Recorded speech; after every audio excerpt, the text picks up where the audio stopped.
Geçmiş olsun lütfen. Sağ olun Rüştü Paşam.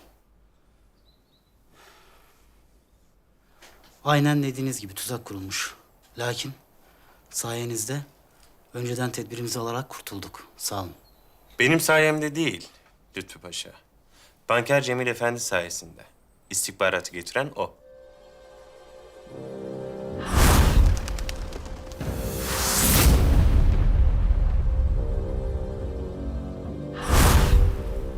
Banker Cemil Efendi, hürriyet aşığı bir vatanperverdir. Bu vatan için canımız fedadır paşam. İçimizde bu hürriyet aşkı oldukça sizin gibi memlekette istibdata son veren paşalarımıza yardım etmek bizim görevimizdir. Niçin ben? Niçin siz? Çünkü sultan çok akıllı oynuyor. Yani Yani ordu içinde en sevilen isimlerden birisiniz. Abdülaziz halinde çok önemli bir rol faal ettiniz. Size saldırarak ahaliye bakın sultanın hesabını sorduk mesajı verilirken diğer yandan meşrutiyet yanlısı subaylara gözdağı vermek isteyeceklerdi. Askeri içinde altımız boşalırsa, saray içinde işimiz zora girer. Aynen öyle. kim yaptı bunu? Filinta Mustafa ve Bıçak Ali. Aziz'i halleden pehlivanları da onlar öldürdü o vakit. Durmayacaklar. Durduracağız. Bazen böyle küçük adamlar büyük davaların önüne çıkarlar. Böyle vaziyetlerde onları bir böcek gibi ezmek icap eder. Çok haklısınız. Sinek de küçük ama mide bulandırıyor. Evvel emirde Mustafa Bey takımını imha edeceğiz. Lütfü Paşa, siz derhal kadıya suikast teşebbüsü için şikayetli bulunun. Ve derhal tutuklama kararı çıkartalım. Anlaşıldı paşam.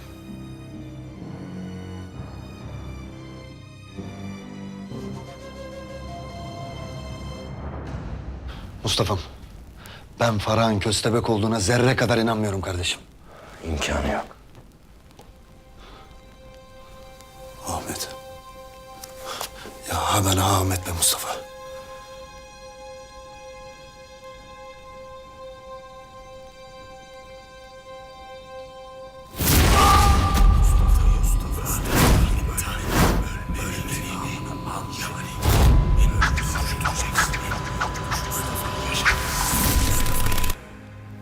Birader, hani bunlar benim beynimi falan yıkamışlardı ya. Ama sonuçta iyileştim tabii.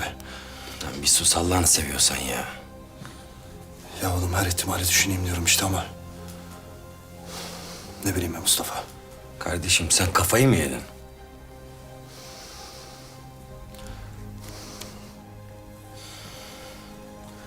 Padişahımızın bu meseleleri konuştuğu başka biri var mıdır acaba? Kendisine sorsak?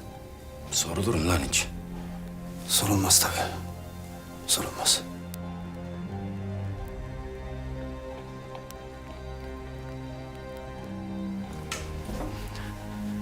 Zozan zehirlenmiş. Tabip söyledi. Nasıl olmuş peki? En son sizin evde çorba içmişti.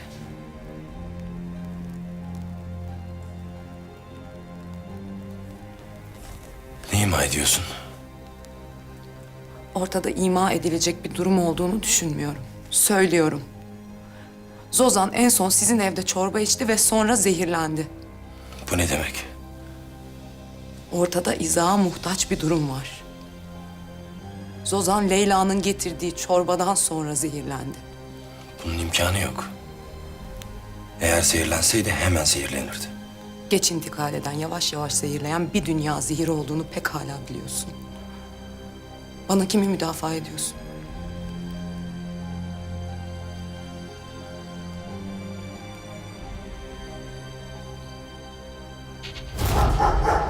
Köpek nerede lan? Merhum olmuş. Yapma ya. Sağlıklıydı ya hayvan. Niye öldü? Hani denir ya amirim, eceli geçen tek şey rızıkmış. Dadı Hanım'ın ona verdiği çorbayı üflettikten sonra itlerle 2-3 tur atmış. Sonra Allah rahmetine kavuşmuş.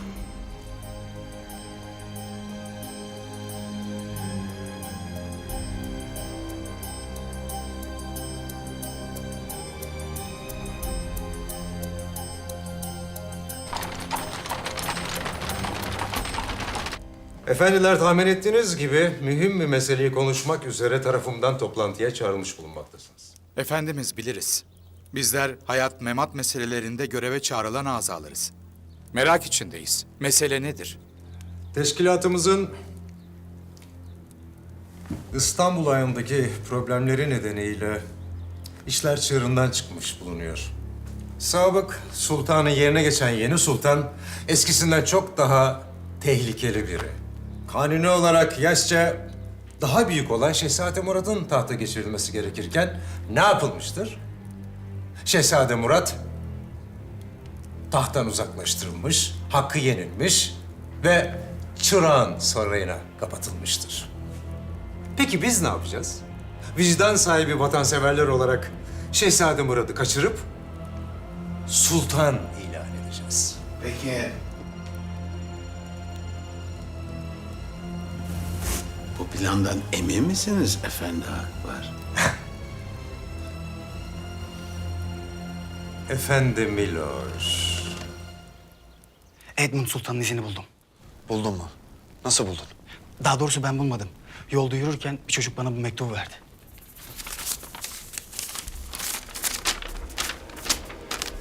Kimi aradığını biliyorum Bıçak Ali. Aradığın adam Edmund Sultan. Şu anda İstanbul'da. Mustafa'm İstanbul'daymış. 3 gün önce gemiyle geldi. Sana bu kadar ipucu yeter. Bu herifin resminin olduğu gazete küpürü yanında mı? Yanımda.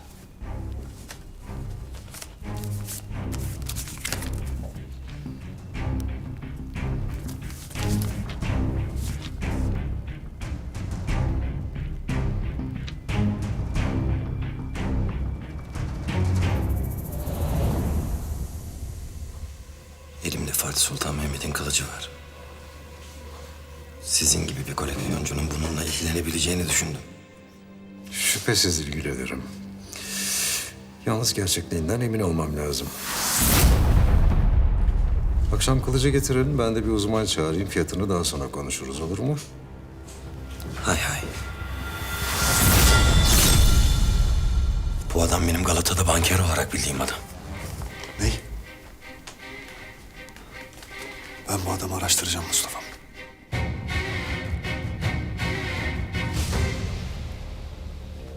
Siz de emin olsanız iyi edersiniz. Yüzünüze gözünüze bulaştırdığınız darbe teşebbüsünün vahim sonuçlarını düzeltmek için bunları yapıyoruz. Tahta çıkarmak için Şehzade Murat'ın akli dengesi yerinde değil. Şehzade Murat'ı kapatıldığı saraydan kaçırma niyetimiz tahta çıkarmak değil. Ah, sizin kuşak eskiden doğrudan yaptığı planların neticelerini hesaplardı. Oysa çağ değişti. Şimdi yapılan planların doğrudan neticeleri önemli olduğu kadar dolaylı neticeleri de çok önemli. Yani Yani Şehzade Murat'ı ikili iktidar ve istikrarsızlık yaratmak için kullanacağız. Şehzade Murat'ı yurt dışına kaçırıp mağdur, meşru ve hakkı yenilmiş bir padişah olarak tanıtacağız. Ki şu anki sultanın bu hoşuna pek gitmeyecek. Çünkü hiç de arzu etmediği işbirliklerine mecbur olacak. Eğer sizi tatmin edebildiysek efendim Miloş, şimdi işimize dönelim ve planlarımızı konuşalım.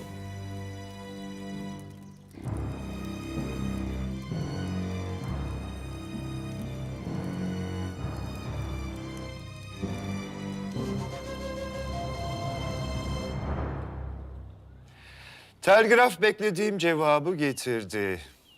Kraliçe uyarılarımı dikkate almış. Edgar, arabamı hemen hazırlayın. Gitmeliyim.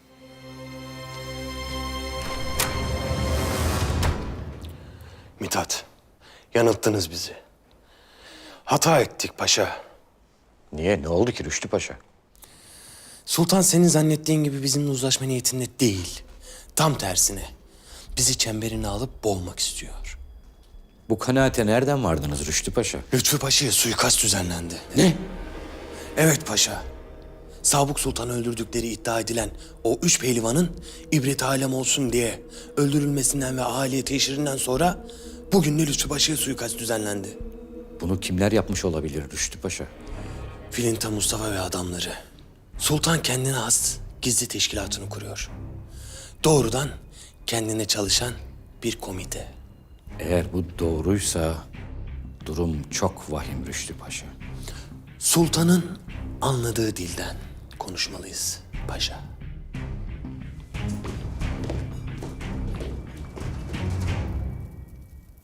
Sadrazam Rüştü Paşa ve dahi Şurayı Devlet Reisi Mithat Paşa geldiler efendim. Alın içeri.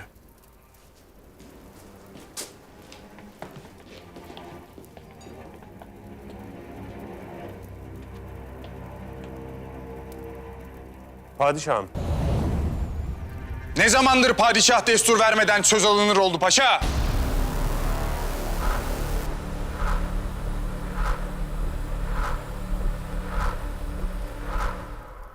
Nedir mesele?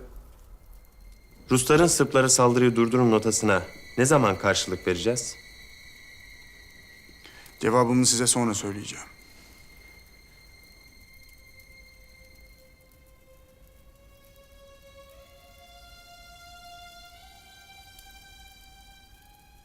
Ordumuz hazır. Siz emri verin. Bir hafta içerisinde taarruzda Sırpları ezip geçebiliriz.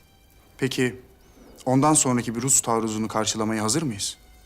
Size arz ettiğim gibi sultanım. Ordumuz hazırdır. Emin misiniz paşa?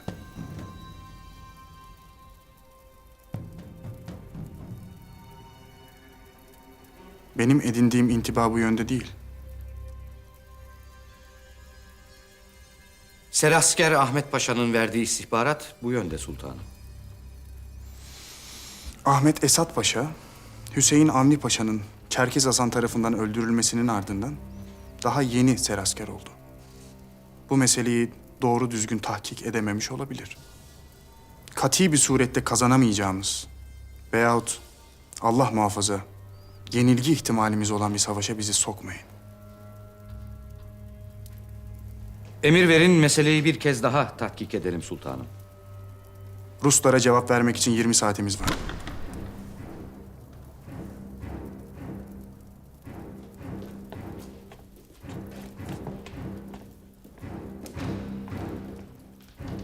Yaver! Sultanım. Ben istirahate çekiliyorum. Kimse rahatsız etmesin. Baş üstüne. İngiliz sefir geldiğinde bekletin. Bir yere ayrılmasın. Baş üstüne.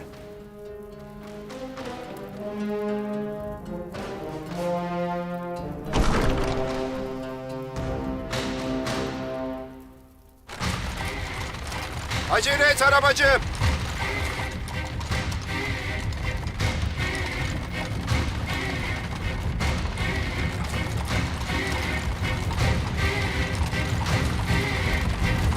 Gel.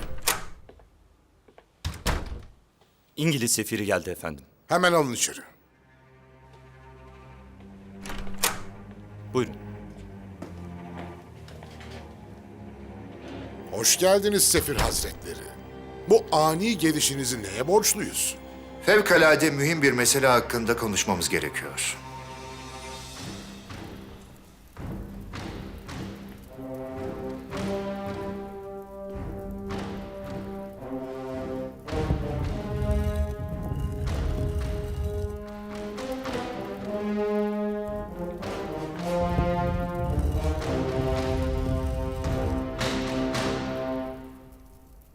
Bir Osmanlı-Rus savaşı sadece Osmanlı-Rus savaşı olarak kalmaz. Kalmaz da ne olur Sefir Efendi? Yaktığınız ateş tüm cihana yayılabilir. Biz bunları göze aldık Sayın Sefir. Siz bilirsiniz ama şundan emin olun. Ruslar Osmanlı ile savaşa girerse zannettiği kadar kolay bitmez bu savaş. Bu sözlerinizde bir tehdit seziyorum. Yanılıyor muyum Sayın Sefir? Sizi severim. Lakin gerçekleri daha çok severim. Siz gerçekleri bir tehdit olarak algılıyorsanız o sizin bileceğiniz bir iş. Bunlar sizin fikirleriniz Sayın Sefir. Yanılıyorsunuz. Size kraliçemizin ve avam kameramızın notasını iletiyorum. Öyle ya. Bizler medeni uluslarız. Öyle tehditle, zorbalıkla problemlerimizi çözemeyiz ki. Yalnız bu mesajınızı Yüce Çarım'a hemen iletmem lazım. İyi olur. Ben sizi burada bekliyor olacağım.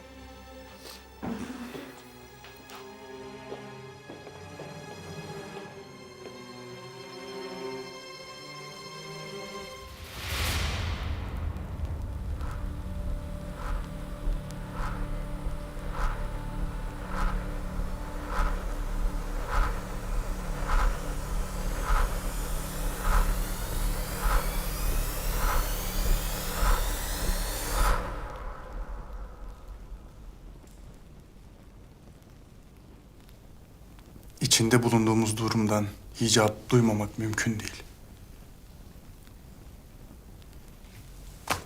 Ne günlere kaldık. Rusların tehdidini İngilizleri azdırarak savuşturmaya çalışıyoruz. Bunda hicap duyulacak bir şey yok sultanım.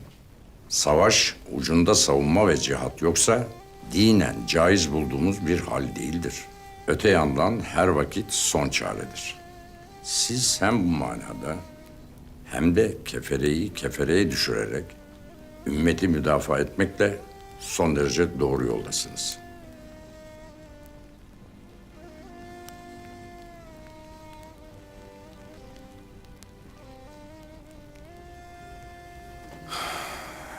İnşallah güttüğümüz siyaset beklediğimiz sonucu verir. Aksi takdirde İçiniz rahat olsun sultanım. Allah doğru yolda olanların yanındadır.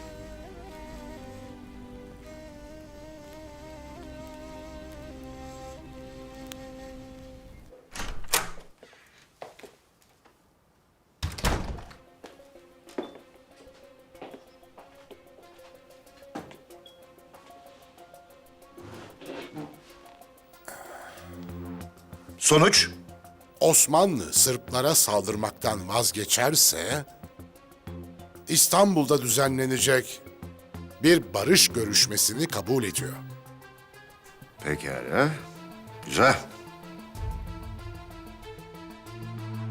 Uzlaşmak ne güzel şey.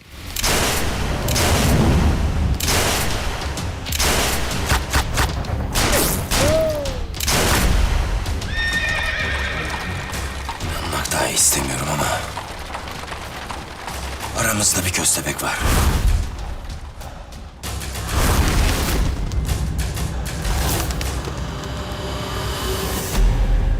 bunu nasıl öğrenmiş olabilirler? Araştırıyoruz sultanım. Araştır Mustafa. Ve mutlaka bul. Sultanım.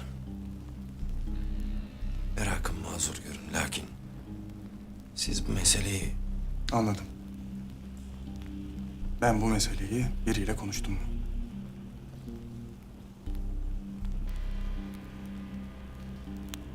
Hayır Mustafa, konuşmadım. Mustafa, ekibinin içindeki haini bul.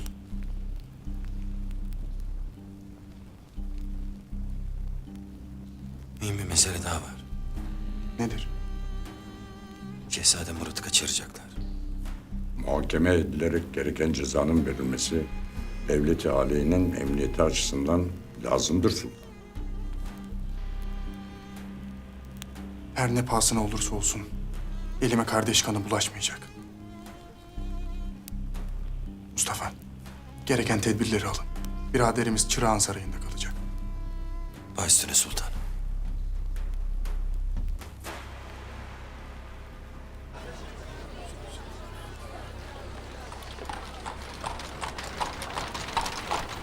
Siz bu limanın gözü kulağısınız. Gözünüz keskin, kulağınız deliktir. Şimdi bu resme iyi bakın. Bu adamın yükünü eşyasını taşıyan, gören, duyan, bilen var mı? Yok beyim görmedim.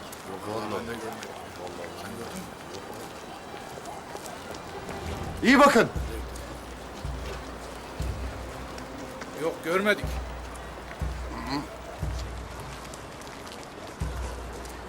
Eğer görür ya da duyarsanız bana haber verin ağalar. Amirim. Ihlamur hazırladıydım. İçmeden mi gidecektiniz? Lan bizde ıhlamur içecek hal mi kaldı be Gülame? Gülme. Oğlum gülme. Lan Gülame gülme. Bak lan seni önce kaynatırım. Sonra demlerim. Sonra da dayaktan şaplatırım Gülame. Sus! Manyak!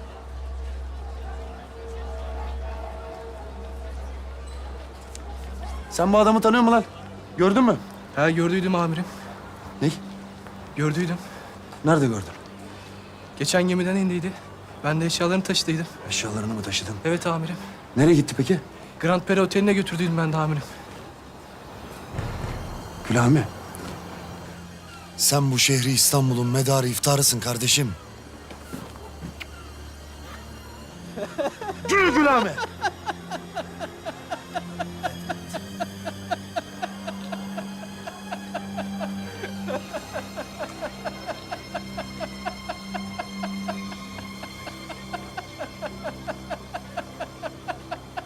Efendiler buyurun, çıkabilirsiniz.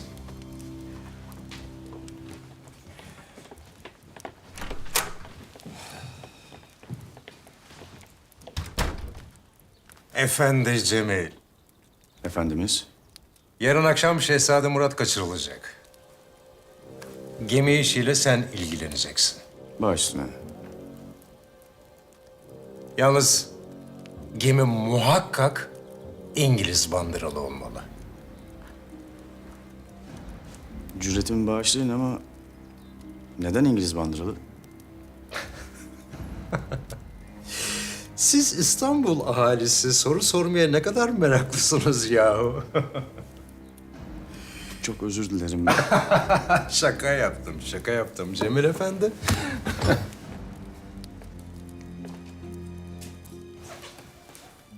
Her şeyden bir menfaat çıkartmak lazım Cemil. Bu iş İngilizlerin üstüne kalmalı.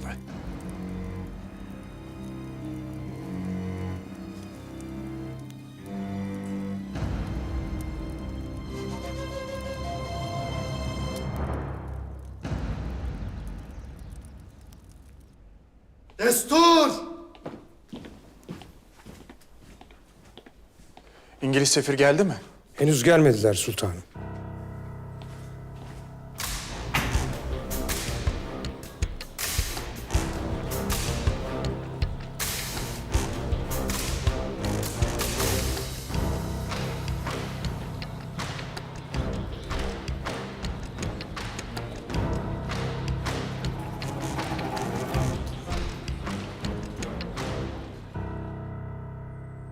Ahmet Esat Paşa, padişahımız ordumuzun durumuyla ilgili Sadrazam Rüştü Paşa'ya vermiş olduğunuz mütalayı seraskerlik makamına yeni geçmiş olduğunuz için itibar etmedi. Ne mütalası? Ne mütalası olacak? Ordumuzun her daim savaş hazır olduğu mütalası. Durun bir dakika. İstirham ederim durun. Bir ordunun her daim savaşa hazır olduğu kelamı, ordumuzun her an için savaşa hazır olduğu anlamına gelmez değil mi Ahmet Esat Paşa? Öyledir paşam. Mithat Paşa, siz neyin peşindesiniz? Orada yıllardır başımıza bela olan Sırp isyanını ve çetecileri bir hamlede ezmek üzereyiz. Siz mütereddit davranıyorsunuz. Sadrazam Paşa, biz yalnız Sırbistan ahalisinin değil, aynı zamanda tüm milletin sorumluluğunu taşıyoruz. Hesabımızı doğru yapmalıyız. Esat Paşa, ordumuz Sırbistan'daki taarruza hazır mıdır, değil midir? Paşam, Sırbistan'da biz fiilen zafere ulaştık. Son bir hamleyle tüm çete artıklarını temizlemeye hazırız. Yanlış sual soruyorsunuz Rüştü Paşam. Neymiş doğrusu? Ahmet Esat Paşa. Ordumuz Sırbistan ve Balkanlarda ve tabii Kırım tarafında Rus ordusuyla başlayacak topyekün bir savaşa hazır mıdır? Değildir paşam. Zinhar değildir. Sen kimin adamısın paşa? Bizim tarafımızda mısın, padişahın tarafında mı? Ben yalnız doğrunun tarafındayım paşam. Bana bir soru sordunuz, ben de cevap verdim. Rahmetli Hüseyin Avni Paşa, ordumuzun durumunu çok iyi olduğunu söylüyordu. Ne yani? Kandırdı mı bizi? Benim gördüğüm manzara budur paşam.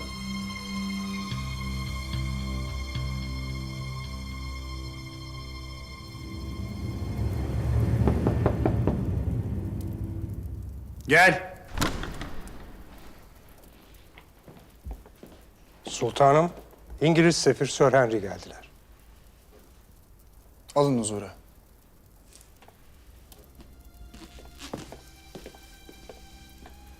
Sultanım. Sefir efendi, nedir vaziyet? Haberler istediğimiz gibi sultanım. Ruslar Sırp harekatına son vermeniz halinde İstanbul'da bir barış konferansını hazırlar.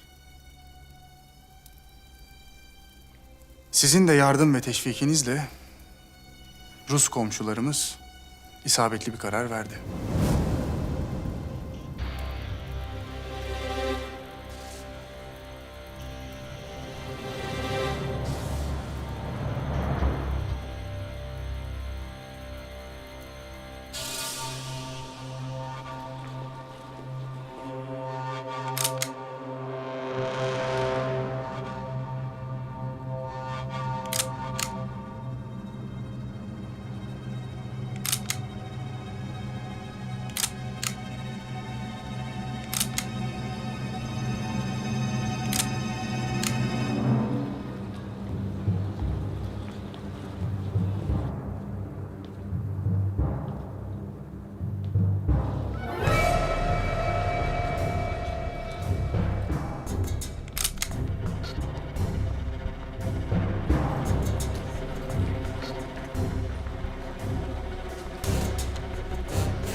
Paşalar, Ruslar Sırplarla bir ateşkes ilan etmemiz halinde İstanbul'da bir barış konferansını kabul ediyor. Bu haberi size kim getirdi sultanım? İngiliz sefiri Sir Henry.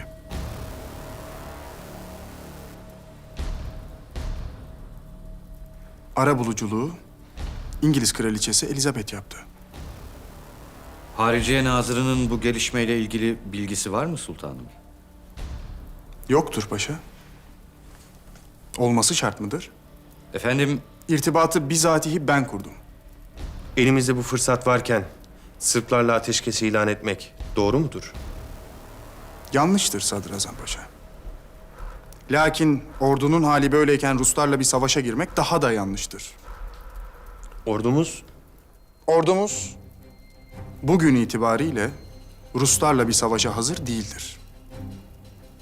Ve bizim sonu belli olmayan maceralara da, yenilgilere de tahammülümüz yoktur. Eğer yenilirsek bu millet bizi affetmez paşalar. Sizin gibi cihan görmüş, ufuk sahibi iki paşanın milletimize mesuliyetimizi yerine getirirken bunları düşüneceğinden eminim. Bu ateşkes emirnamesi Sırp ve Balkan mıntıkasındaki bütün birliklere derhal telgrafla iletilsin.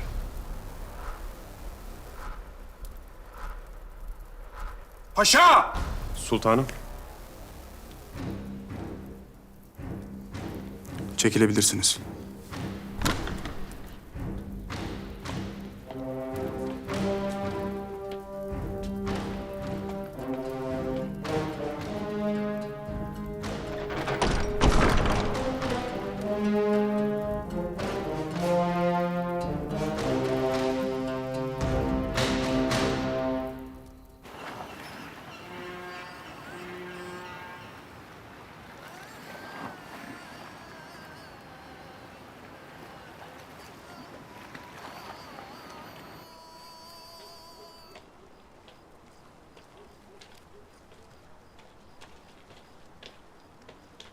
Hayırdır amirim?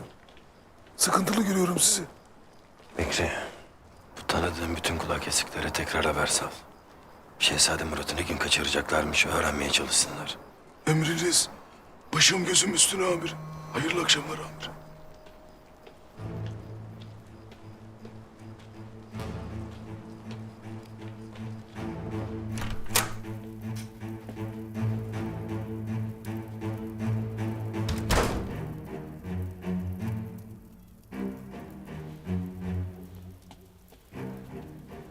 Neyin var Mustafa?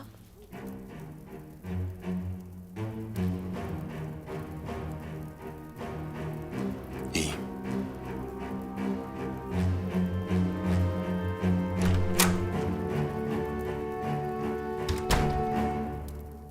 Zozan en son Mustafa'larda çorba içmişti. Nasıl yani? Yani başka yerde zehirlenmiş olamaz. Sen ne dediğinin farkında mısın? Farkındayım. Yakında görürüz. Kafan niye takıldı Mustafa? Söyle, belki bir faydamız olur. Mühim bir şey değil. Bu arada çorba çok lezzetli olmuş. Hanginiz yaptı? Dadım yaptı. Beğendin mi? Çok beğendim. Eline sağlık tadı. Afiyet olsun Mustafa. Bir tabak daha içer misin? Yok istemem. Sağ ol. Karnıyarık yer misin? Onu da istemem. Vakitlice yatacağım. Yarın Kadı Sadullah diye bir şerefsizle görülecek hesabım var.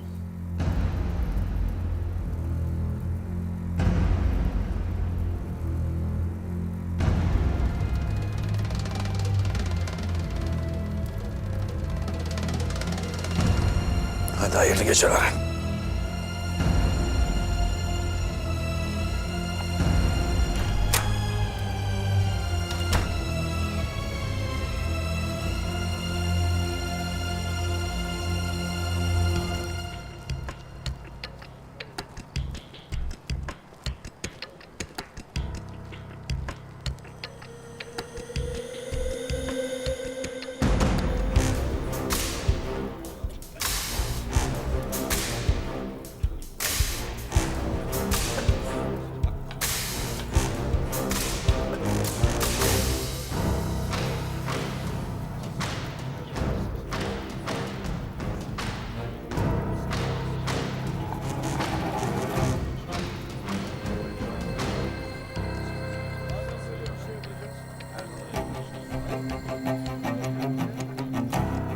Çırağan Sarayı'ndan Şehzade Murat'ı kaçıracaklarmış.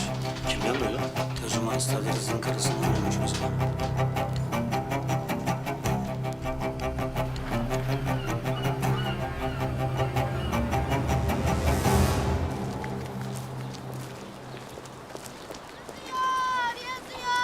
Sırplarla ateşkes yapıldığını yazıyor.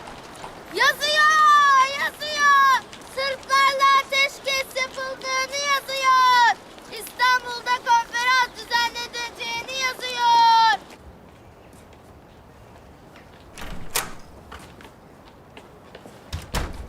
Gerekli tahkikatı yaptım amirim. Şehzade Murat'ı bugün kaçıracaklarmış amir. Eyvallah Bekri. Allah sana ve devlet-i aliye zeval vermesin amirim. Kayıkla Çırağan Sarayı'na gideceksiniz. Harem kapısından gireceksiniz.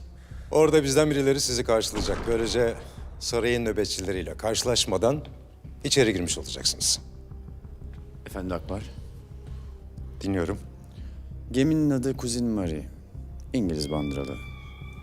1 saat içerisinde Çırağan Sarayı'nın açıklarında demir alıp beklemeye başlayacak. Güzel. Güzel. Gemi işini hallettiğimize göre biz devam edelim. Saraya girdikten sonra şehzadenin odasına çıkacaksınız. Kapıda 2 tane nöbetçi olacak. Onları sessizce halledin. İçeride Şerzan olacak. Kapıyı size o açacak. Hüsnü. Çarşafını şehzadeye sen giydir. Peki efendim. 4 kişi geldiniz. 4 kişi sessizce haremden çıkacaksınız. Hüsnü önden, selamlıktan askerlerin arasından çıkacak.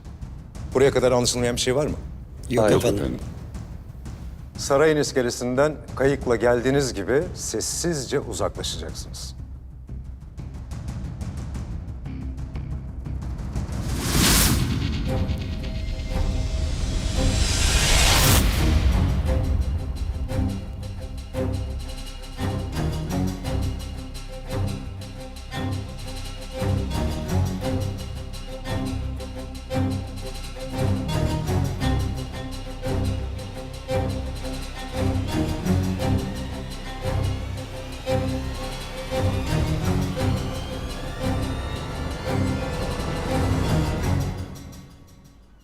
Sultanım, sana bir sır vereceğim. Ne sırrı Şehzan? Yakında buradan kurtuluyoruz. Ben hiçbir yere gidemem. Ben burada iyiyim. Dışarı çıkarsam beni öldürürler. Öyle değil sultanım. Sadece sen ve ben. Kimsenin seni tehdit edemeyeceği, mutlu mesut yaşayacağımız bir yere gideceğiz.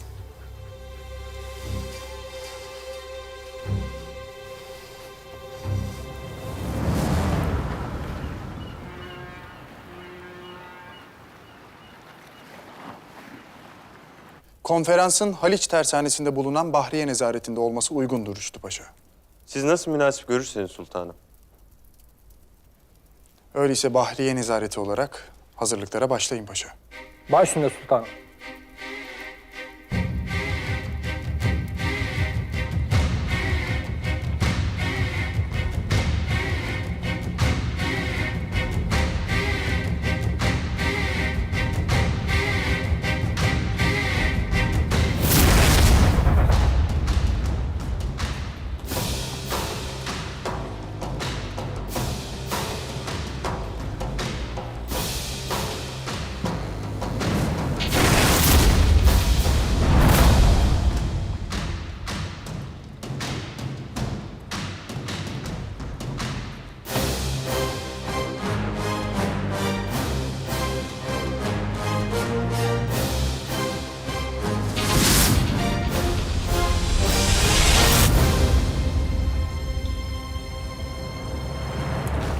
Tuzak. Fark ettim. Biz harekete geçene kadar saldırmayacaklar, eminim.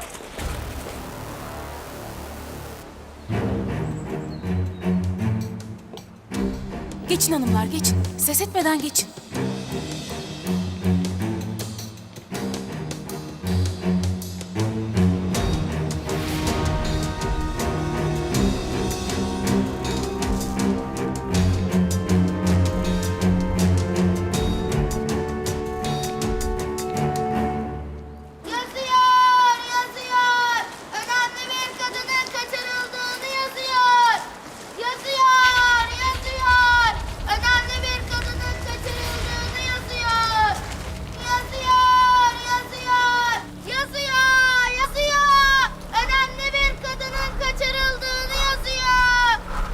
Ver bakayım bir gazete.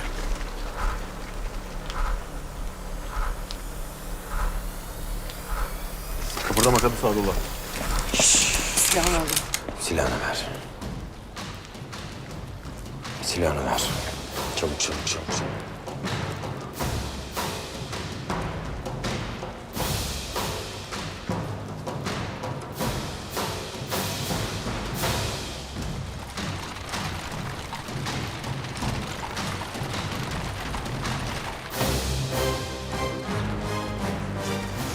Faytona hadi.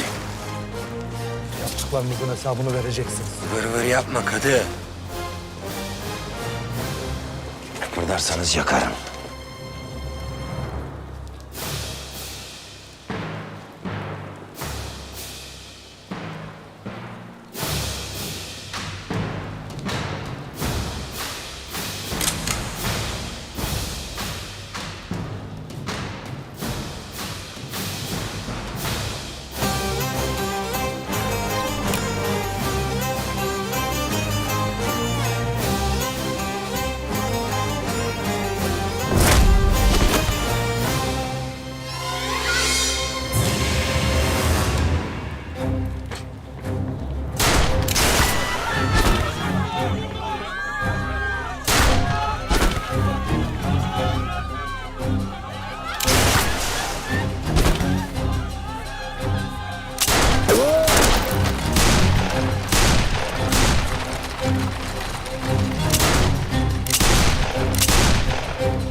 Hanımlar, burada ne işiniz var? Yanlış geldiniz herhalde.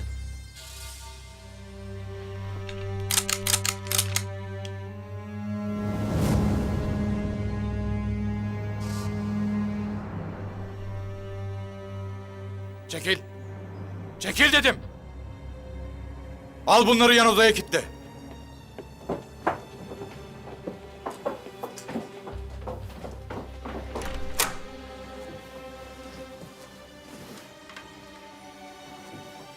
Şehzadem, sizi götürmeye geldik.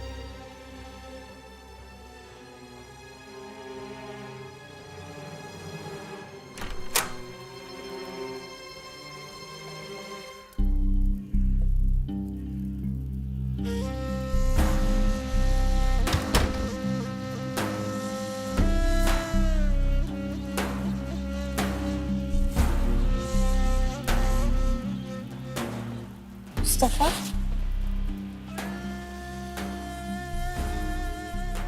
İnanmak dahi istemiyorum ama... Kim olabilir ki? Galip, Ahmet, ben, sen, Farah. Bir de Sultan. Araştır Mustafa. Ve mutlaka bul. Haini bul. Zozan en son sizin evde çorba içti ve sonra zehirlendi. Merhum olmuş.